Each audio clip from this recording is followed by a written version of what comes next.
Greetings and welcome back to my channel, World War II Books, Where to Start. I'm your host, Fritz Tot, and today I'd like to take a breather from my massive construction and defense works for the Reich to do what all the other booktube kiddos are doing out there and create my own Mount Rushmore of authors, but in my particular case, the greatest/best authors of World War II writing, non-fiction-wise.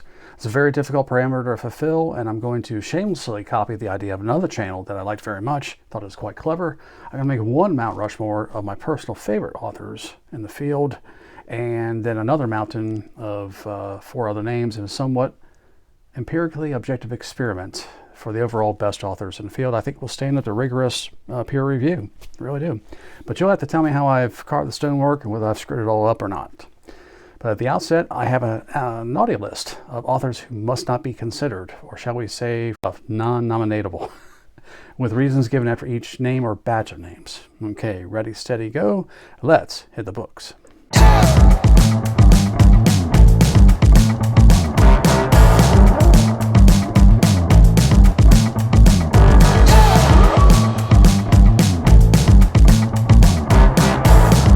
For the tablet of those who shall be carved in stone as not worthy, let's check out this. Number 1, Walter Lord. He has 4 books written in the field, 2 which were ubiquitous in the 70s and 80s, Incredible Victory and Day of Infamy. The other 2 are Dunkirk and the book about the Coast Watchers.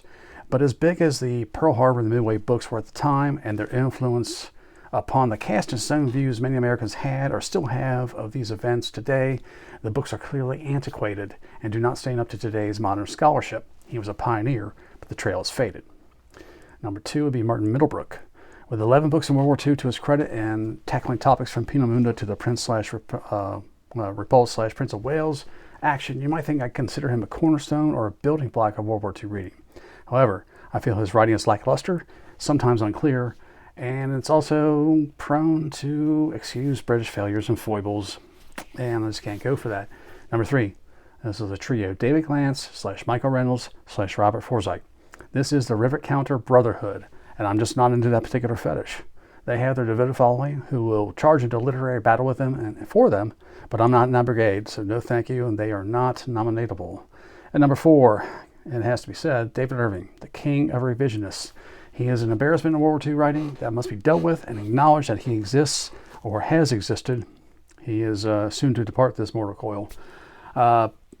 But we have to disregard his larger agenda, that of apologizing / sanitizing the Reich and its evil overlord.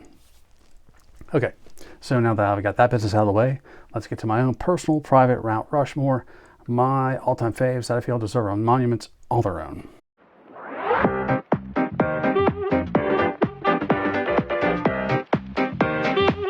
Okay, the nominees for my own personal Mount Rushmore.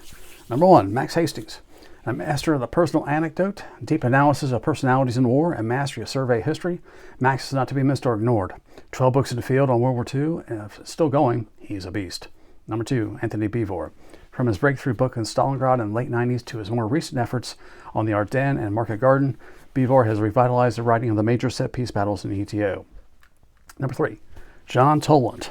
Until he fell into the ranks of conspiracists with his infamy Pearl Harbor book, Toland had delivered 7 well-received books on the war, 1 getting him a Pulitzer Prize. Number 4, Keith Lowe. From his studies of individual cities like Hamburg and Naples to his surveys of immediate and long-term post-war consequences in world history, this man's an underrated great in the field. Number 5, Richard Frank. With his gigantic Guadalcanal and his end-of-war downfall, he's established himself as a giant of World War II authorship. Number 6, Martin Caidin. He's got 8 books devoted to World War II, nearly all of them concerned in the air war, although he did have 1 random off with the Battle of Kursk called Tiger Burning, right? Something like that, which I read a long time ago, and it's okay for delving into land war. Number 7, Rick Atkinson. On the strength of his Liberation trilogy alone, I think it's enough to put his name in the ring.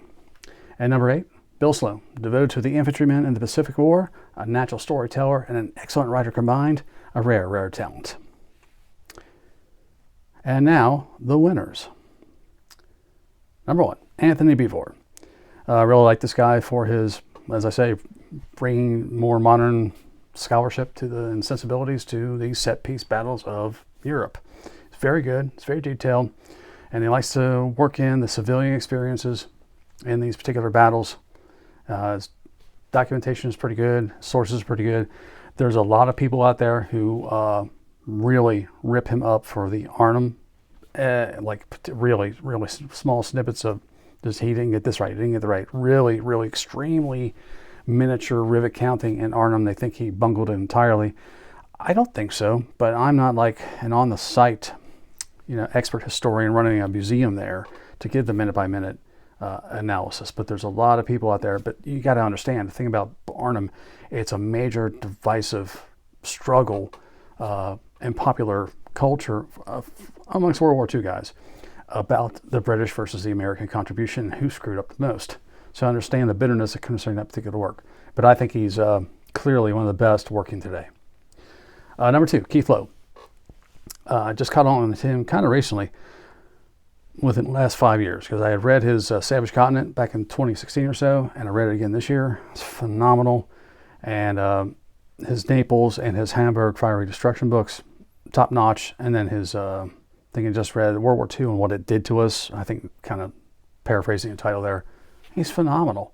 He really gets at the heartbreak and the ongoing violence after the war in those other 2 books, and what the war did to us generations later on, and his studies of those 2 particular cities during the war. Fantastic. So yeah, I think he's got to be up there on the mountain.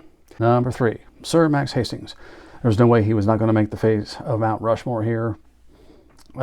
His survey stuff, I think, is just particularly exquisitely great. Retribution, last year of the war in the Pacific, and Armageddon, last year of the war in the European theater, plus his general survey and his general history of the war. All hell broke loose. The British title.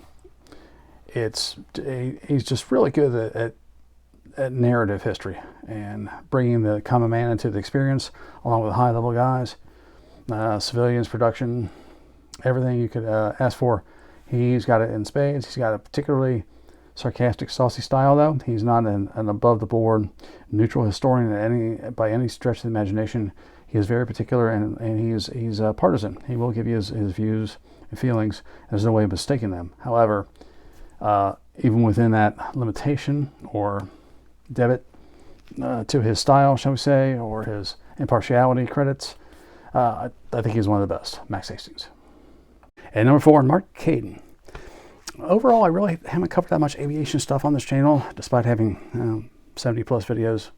But I was a huge World War II pilot junkie in my younger reading days. And Martin Caden did a thing on just the flying fortresses, and he did a book on the Raga Warriors, which I think that was Flying Tigers. I can't quite remember. Might have been Guadalcanal. I just can't remember. And several others dedicated to a particular type of aircraft, like the P-38 Lightning. He was just excellent. He's a very natural storyteller and a huge giant in the aviation field. He's well known in the military aviation field. I feel he's got to be up there. Martin Caden. So that's our 4 for my personal favorites of Mount Rushmore. And now we'll take a break.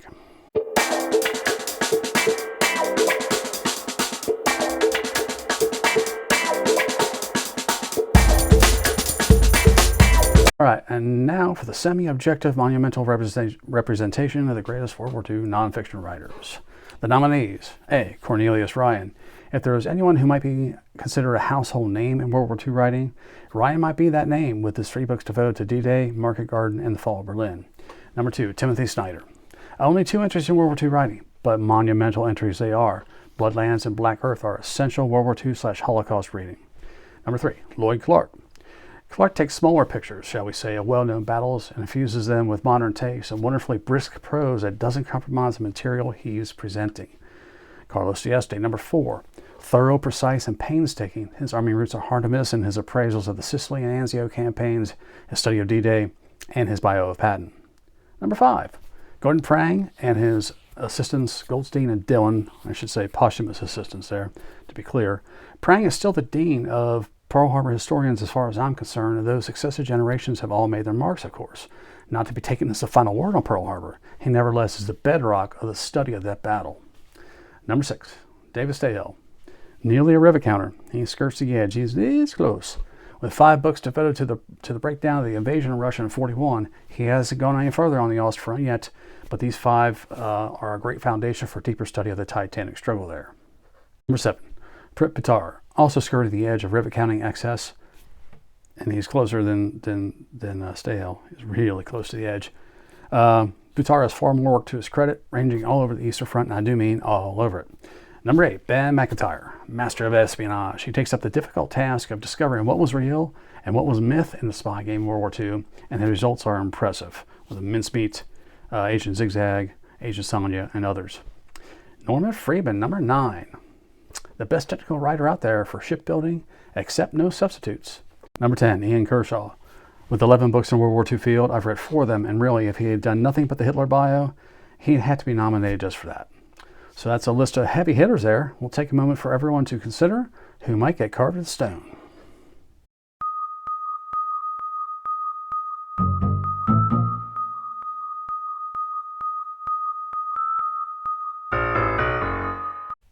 All right, now the champions of World War II writing in the semi-objective category for my own Mount Rushmore. Number 1, Timothy Snyder. As I said, only 2 books to his credit in World War II, but what books they are, I have not covered either one of them on the channel yet. I intend to next year, but I have to reread both. And they are really searing, heartbreaking stuff, really, really nasty. Blood Lancing centers Ukraine, which is obviously still a hot topic, and its centrality to both Stalin and Hitler in the war and pre-war in the 20s and 30s with Stalin, and Hitler's obsession with the Ukraine for agricultural gains in the Second World War, and the massive amount of murder that occurred in that patch of territory. It's absolutely just brutal.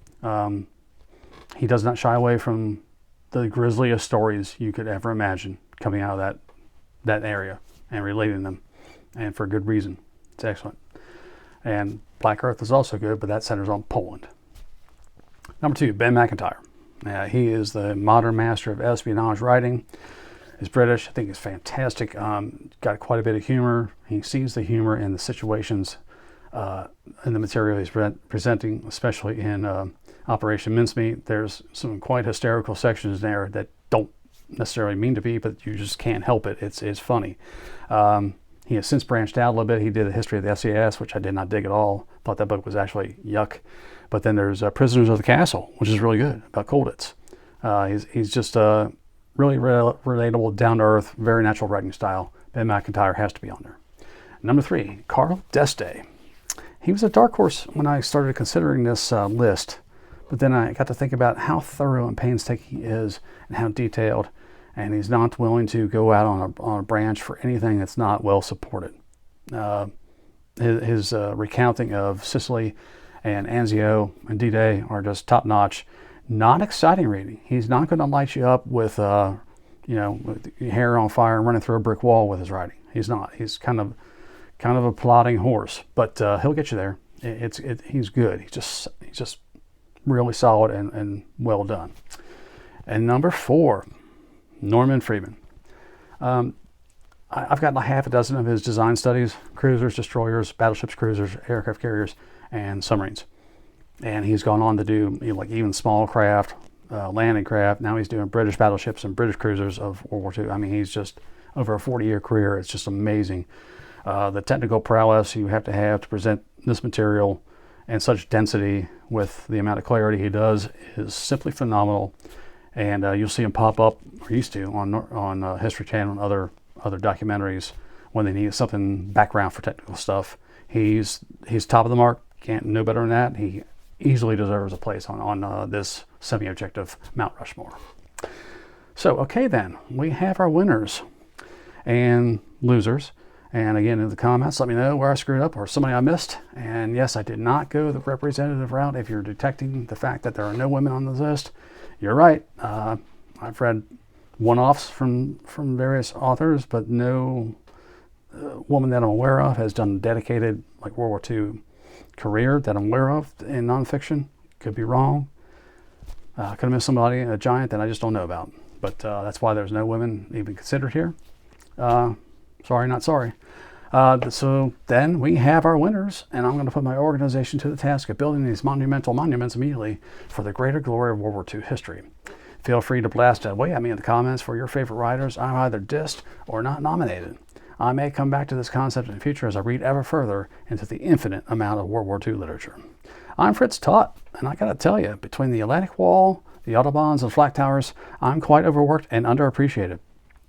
I've just made my report to the Fuhrer, and I've got to fly out to Rostenburg tomorrow morning. So, until next time, happy reading.